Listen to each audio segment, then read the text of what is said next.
Hari ini Create Talk, kita menampilkan panel jemputan yang bukan calang-calang orangnya, sangat terkenal dari segi visual artsnya. Jadi, untuk kita tahu siapakah panel jemputan pada hari ini, sama-sama kita tonton VT ini. Alam cerita fikiran, lagunya kesedaran seorang insan. Berhijrahlah sayang demi masamu. Berhijrahlah sayang demi masamu.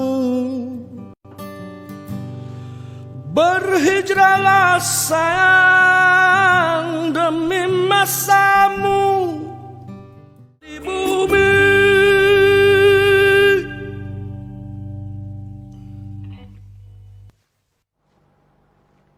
Ya, itu dia dendangan lunak, lagu hasil ciptaan Profesor Madya Hasnul Jamal Saidin sendiri. Lagu yang bertajuk Demi Masa. Tapi sebelum itu saya ingin membacakan sedikit biografi Prof Madya Hasnul yang ditulis oleh rakan karib beliau sendiri.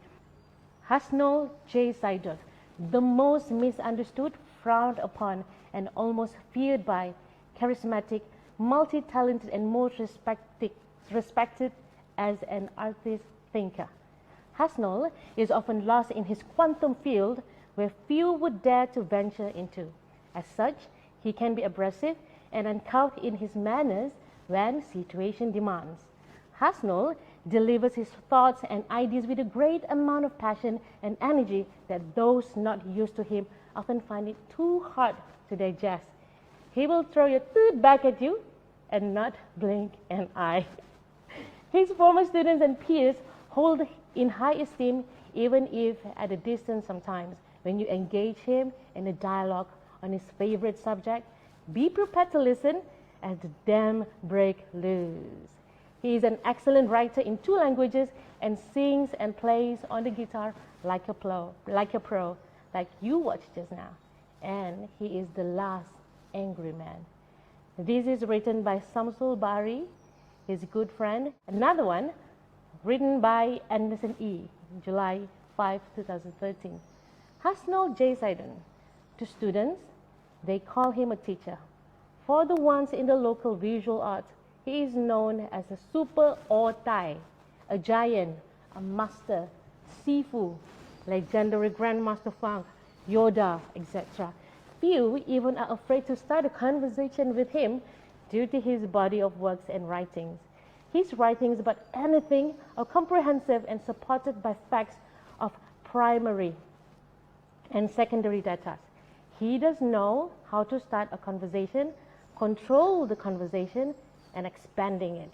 So beware if you meet him. He knows a lot of stuff as he reads a lot. He is fluid, his words are grounded, and mind you, his drawing skills are awesome. His mastery of colors is sublime. He constantly wanders around while being a responsible husband by lepaking at his wife's shop and being a supportive dad to his 3 daughters. That was written by Anderson E. Jadi, tuan-tuan dan puan-puan, inilah dia panel jemputan kita pada hari ini, Associate Prof Hasnul Jamal Saidin. Apa khabar, Prof? Alhamdulillah. Baik. Jadi, okey, bagi saya, seni itu sangat subjektif. Dan kadang-kadang bila orang tanya, what is art? Sebab dah lama berkecimpung dalam bidang seni. Tapi saya pun tak ada jawapannya sendiri sebab ia subjektif. So, macam mana pula dengan Prof? Kekalkan seni itu sebagai sesuatu yang subjektif. Tak perlu diobjektifkan. Seni bukan sains. Awesome. Setuju? Setuju? Seni adalah satu wahana, satu platform untuk manusia meneroka sisi subjektif mereka. Jadi manusia ini bukan mesin. Right. Sisi subjektif ini mengizinkan manusia itu mengenali diri mereka. Kalau kita lihat dari segi falsafahnya, mungkin peringkat awal tu seni dari segi definisinya lebih terkait dengan soal keindahan, beauty dan juga estetik. Tapi kini tafsiran seni itu sudah jadi begitu pelbagai. Can arts really heal your heart? Kita terus pada soalan itu. Sebelum saya jawab soalan, saya kena bagi konteks. Boleh. Tak boleh pakai jawab saja kan? Baik, betul, setuju. we are talking about human beings, ya. Right. Itu satu. Betul. And human beings are the most beautiful creation. So we need to set the discussion with so much awe, so much awe and humility, because we are talking about knowing and exploring the mystery of being human beings. Beautiful, yet extremely complex, best of creation. So we need to respect the subjects. We are not machine. Our brain, for me personally, is a garden. Our brain is not a racetrack. That's my take on it. We are not sitting here to sort of provide ultimate or absolute grand solution. Nobody can do that. Right. It will be absurd also to expect that. Manusia ni sangat kompleks, ya, yang Tuhan cipta. Okay, set dah yang tu, ya? Set. Alright. Alright, awesome. Okay, now to answer, going back to your question. Yeah. Based from my own exploration, based from people that I met who have done some studies or they themselves engaged in art with mental health, things like that, based on some of the studies that I've managed to sort of casually review, I would say yes, but I would phrase it this way. Art has great potential to assist in the process of healing, Healing, yes. especially mental and emotional pain or mental and emotional illness. But that depends also on certain conditions, certain contexts, certain situations, depends on the subjects tested, many variables, depends on the question you ask, depends on the methods you use, also depend on how we define what is mental health, how we define and how we approach illness, Right. or how do we define healing. Many people have different ways of defining healing, Right, not right. only from the medical sciences perspective, can be from spiritual, religious perspective Right. as well. Uh-huh. But I would say the answer is, I would like to answer it as yes. So you don't mind me, yeah? I No, did no worries. few studies, but I have to mention also, I focus on the findings, Right. not too much on the methods, because Okay. methods can be very, Yes, yes. very apa orang kata, technical kan. Mental Health, the Arts and Belongings, 2006 by Parr.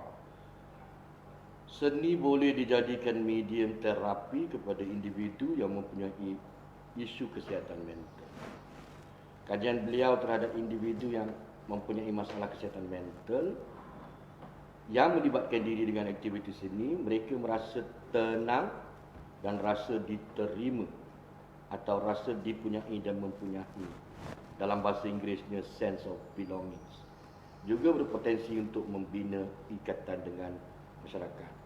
Capacity to also form social bonding. Awesome, man. Awesome. Kita tengoklah kan. How prescription creativity can improve mental and physical health. 2018, Bungay. Impak positif daripada aktiviti seni, fikiran menjadi lebih fokus kepada apa yang berlaku di depan mata. Mata. Fokus kepada sekarang. Okay. Now. At the moment. The power of now. At the moment. Lebih kreatif, lebih gembira dan naikkan semangat. Okay. Another one, this is quite interesting, 2018, quite recent, yeah? Bonde and Jensen. The use of arts intervention for mental health and well-being in health. Right. Dalam perspektif in public health. Okay, responden mengalami peningkatan emosi dan fikiran yang positif. Right. Pengurangan stres, Okay. tekanan. Betul. Pengurangan keresahan melampau, extreme anxiety, Right. peningkatan again here keyakinan diri, peningkatan very important the word self worth. Apa dia panggil Self-worth. dalam bahasa Melayu dia? Nilai Diri sendiri. Okay, I want to Okay. go to Yep. another thing that I discovered. Right. Your personal research sendiri. Saya punya personal research. Okay? Yep. Saya terserempak dengan satu kajian tentang compassion. And this is scientific Yep, research compassion. by a neuroscience center. Dan saya agak terkejut lah kerana biasanya compassion ni adalah satu dimensi subjektif yang jarang dikaji dari sudut saintifik. Betul. Jadi saya mencuba orang kata inquire more into compassion. Okay. Saya cuba cari maknanya kan. Right. So makna compassion ini belas. Boleh ditinjau dari sudut Islam, dari sudut Quran, dari sudut tafsir. Boleh ditinjau dari sudut tradisi spiritual yang lain. Right. Hinduism, Buddhism, Christianity, Judaism. Semua ada mengungkap tentang the concept of compassion. Belas. Betul. Banyaklah definisinya, tapi yang saya rasa paling dekat Paling dengan dekat di hati. Yes.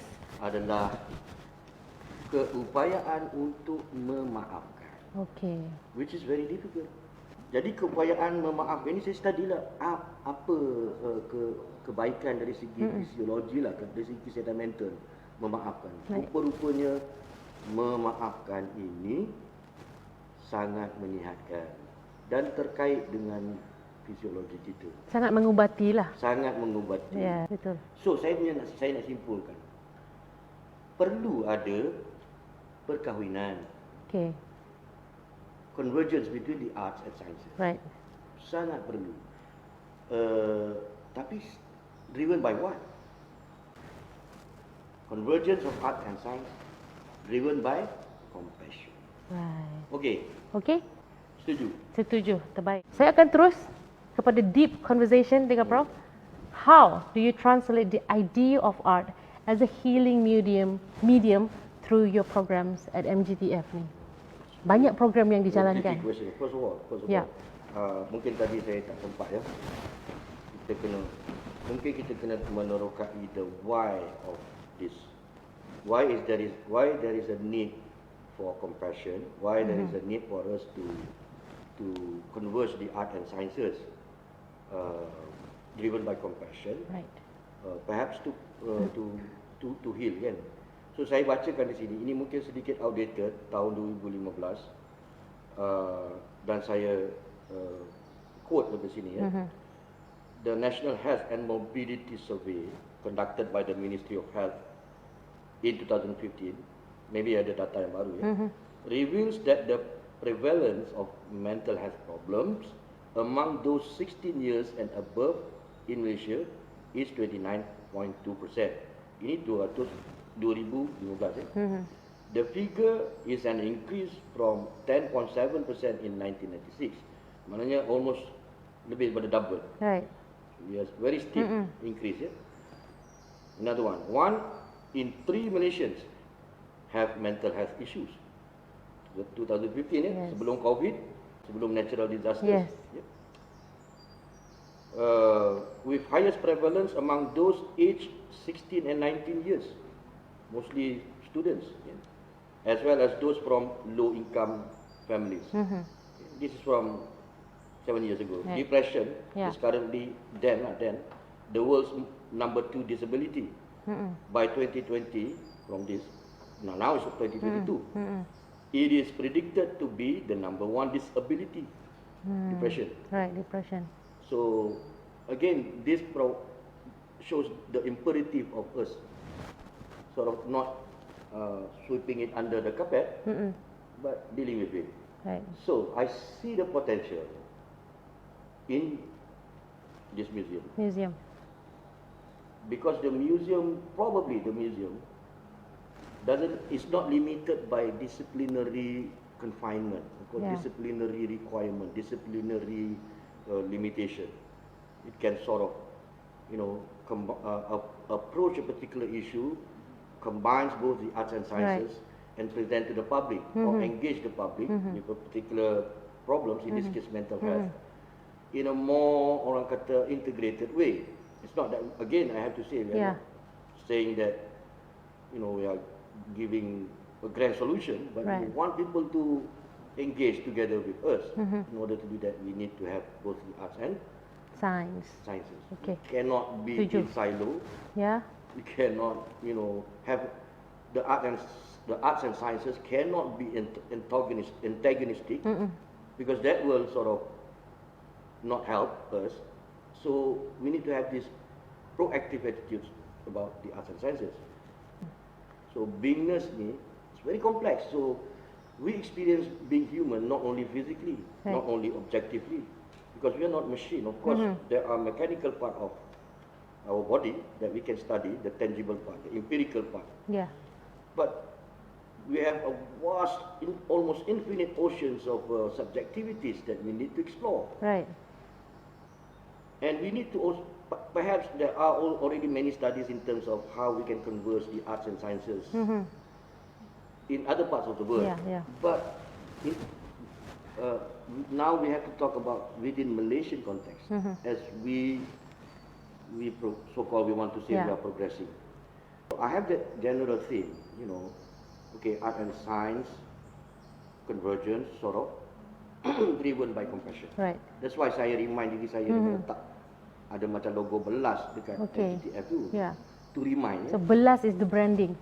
I don't want to say branding sounds so marketing, but it's pertinent also. But it's driven more than just a branding concept, but it helps also. So kena tengok banyak model, banyak models yang boleh dirujuk. Okay. So apa contoh convergence, penyatuan antara sains dan seni yang boleh kita rujuk, tetapi tidak meninggalkan tradisi. Disebabkan oleh kerana separuh daripada koleksi MGTF ini terkait dengan artifak atau objek-objek tradisi, objek-objek warisan, objek-objek budaya. Jadi kita harus ambil kira tradisi.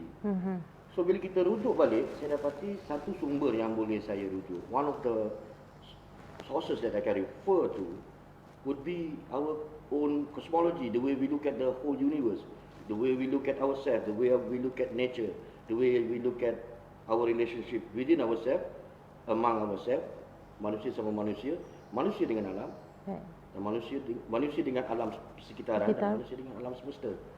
So when I refer to our cosmology, of course I have to summarize. It's like a very wide areas. So I had to summarize what are the key principles of our cosmology. Yeah. Okay, I list down all these key principles, and then I discovered that key principles need sort of explaining quantum dimensions somehow. After talking to some friends who are very good in quantum physics, macam sama aja. So I use that, but that one I cannot explain to you now because kita tak ada masa yang panjang. Tetapi boleh ada satu talk yang lain. Talk lagi hari Ahad ini. Under Malaysian Craft Council. Kedua, learning models. Apa learning models ni, saya bukan terlatih dalam bidang pendidikan kan. Tapi pada saya yang paling menarik adalah this whole brain theory, where we activate and use both our left brain hemisphere and right brain hemisphere. So that sort of represents this art and science kind of thinking. So only bila ada kedua-duanya, insyaAllah ada imbangan. Kemudian lagi satu, apa dia tadi? Multiple intelligences. Okay. That is also very, very interesting for me. Multiple intelligences ini sort of ada lebih kurang 8 macam tu. Pada saya membuatkan saya rasa okey, kebolehan saya ni dianggap kepintaran juga. Jadi multiple intelligence is celebrate many different types of intelligences. Right. So if we want to design or curate any program, we have to sort of how do I include people with different intelligences? How do we put together people who are more familiar with the use of the left brain together with the right brain? So we cannot make it two right brain. Right, like art exhibition can be a bit challenging for those with left brain. So how do we balance that kan? Another model would be learning style cycle. Learning styles, yeah. Learning style cycle. Some people learn. Some people learn by thinking. Some people learn by feeling. Right. Some people learn by observing, Yeah. passively. Listening, yes. Observe, listening, absorbing. Yeah. Some people learn by doing. Right. Practical. Doing. Without doing, they cannot learn. Right, right. So we need to be aware that when we design an exhibition, Yeah. if it is just passive, Yeah. maybe for people who learn by observing, they will enjoy it. But those who learn by doing will not enjoy it. Yeah, betul, betul. And sometimes we have to also simulate and challenge the brain. Setengah orang suka dicabar, minda dia. So some people when I brought them in, the exhibits will make them think or provoke them Provoke to think, their and thinking. they will discuss with me about ideas. So I know immediately this person very cognitive kind Right, of person, yeah. using exploring the Yeah. mental dimension, the cognitive part. There are some people, they relate emotionally. They will speak about how they feel, how this triggers certain feelings in them. So this one, more affective Betul, person, betul. more into learning through feelings. Right. So how to balance this? So we want to establish that now whatever we do, it is a part of our learning. I see. So we explore this using all this framework, try to explore. And sometimes for us, an exhibition is our methods of inquiry. Right, right, right. Okay, last question. What do you hope to achieve, Prof?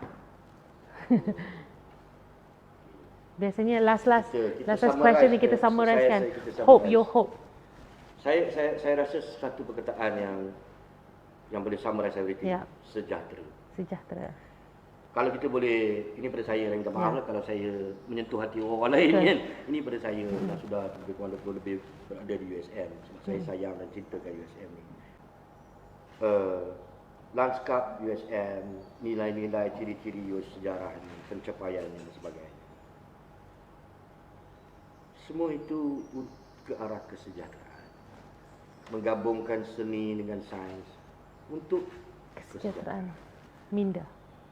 Kesejahteraan jiwa, minda, emosi, kesejahteraan. Betul lah. Tapi apakah tafsiran kita terhadap sejahtera itu? Terpulanglah Kurang pada individu itu sendiri untuk mentafsirkannya. mentafsirkannya. Jadi mungkin sejahtera pada anda, mungkin tidak sejahtera pada saya. So, kita- Sangat subjektif lah kan, Prof, kita sejahtera kena tu. berpakat lah. Betul, betul. Kita kena berpakat. Tapi perkataannya sejahtera. Okey, Andy, insyaAllah. Alhamdulillah. Itu kita punya common denominator dan matlamat. Di mana-mana saja kita berada, Di kita mana kena kita sejahterakan pergi, minda, dalam- sejahterakan jiwa. We want to be in peace. Right. That is our by default position. Regardless of whatever Right, circumstances. right. Apa saja drama yang ada di keliling kita, drama tu drama lah, Betul. berlaku lah. Tapi by default kita dalam sejahtera. Dalam sejahtera. Okey. Okey. Terbaik, Prof.